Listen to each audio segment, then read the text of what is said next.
High notes on the recorder can be tricky, and if you want it to sound more like this and less like this,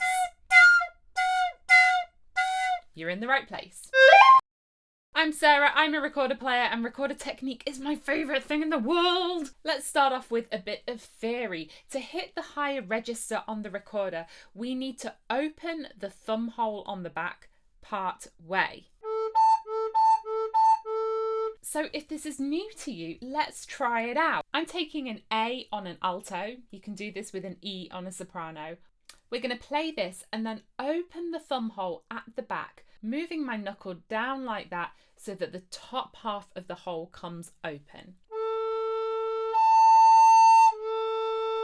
And keep the air flowing. If this is working for you, let's try a different note. We're going to take the C on an alto or the G fingering on a soprano. 1, 2, 3 fingers.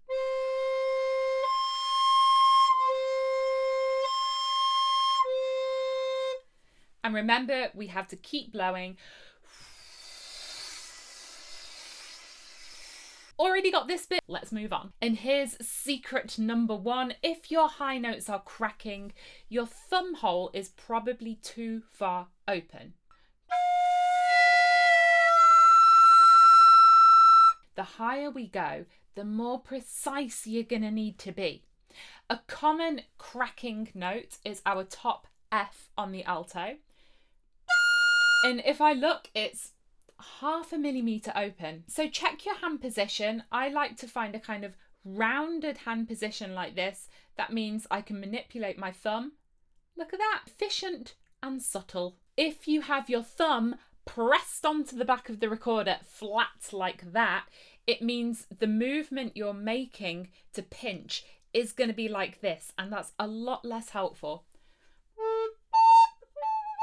And make sure that your thumbnail is not too long. We don't want that nail getting in the way.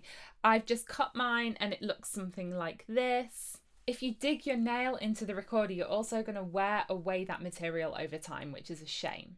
Now let's go to the other element that's super important, and that is your airstream. We often think to play those high notes, we need to blow more. Whew, flipping it. Sorry about that, headphone users. And it's true, you do need to blow in a different way to those low notes. Here's the thing, I don't think about blowing more. I think about blowing a faster, more focused airstream. I talk about this a lot, but the easiest way to kind of get a sense of this is to feel it on your hand. First, I'd like you to blow warm air as if you're misting up a window. You feel how warm that is? That air moves slowly. It's not going to be any good for your high notes. Now let's blow a thin stream of cold air on your palm. That cold air is moving fast. And that's what I want you to be blowing in your recorder for those high notes. So that's the basics. The right amount of thumb hole opening and the right airstream. Now, I know you're going to want to practice this, so let me give you some nerdy exercises in a minute. But first, I've got a couple of extra tips for you. One, you're finding it really hard to hit that first high note, but you're okay when you get there. Your tongue can help you. You might just need to get over the hump, so start your first high note with a really decisive tongue stroke.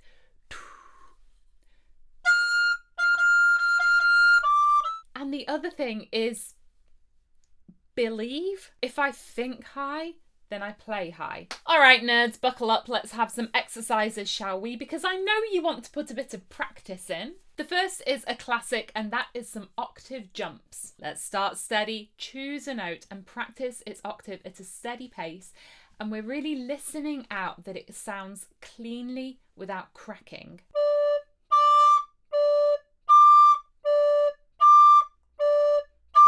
And for variety, we can mix up the tongue.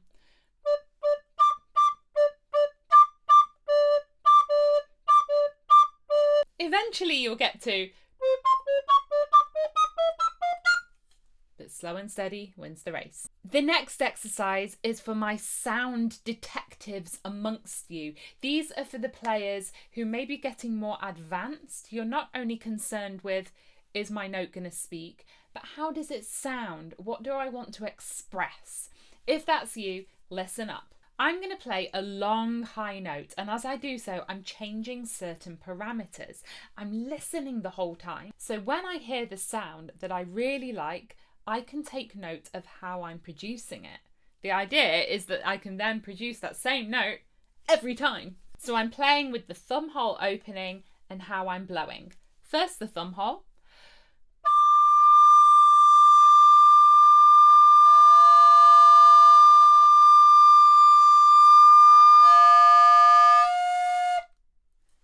Do you hear, if I open it a bit too much, it gets this metallic buzz, these overtones. If I open it way too much, it cracks. And next, I'm going to play with how I'm blowing.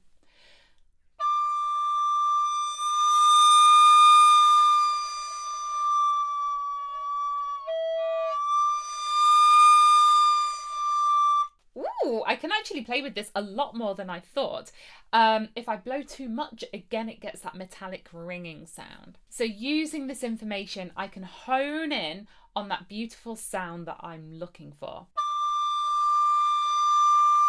And because I know what I want and I know how to get there, it's so much more reliable than just kind of hoping and crossing my fingers. And finally, we want to put this into context, don't we? THOMANN fantasias are great for practicing high notes because they've got a lot of jumps. I'm looking at Fantasia 7 here. See if I'll play a bit for you.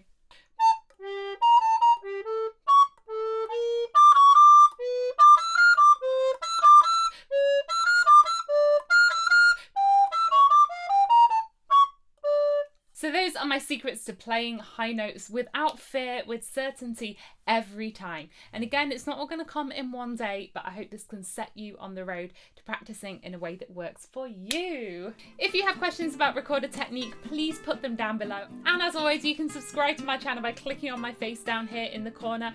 Over here's the Team Recorder Patreon, where you can choose to support the channel, and here's some more videos. Thanks for watching and have a great day. Bye!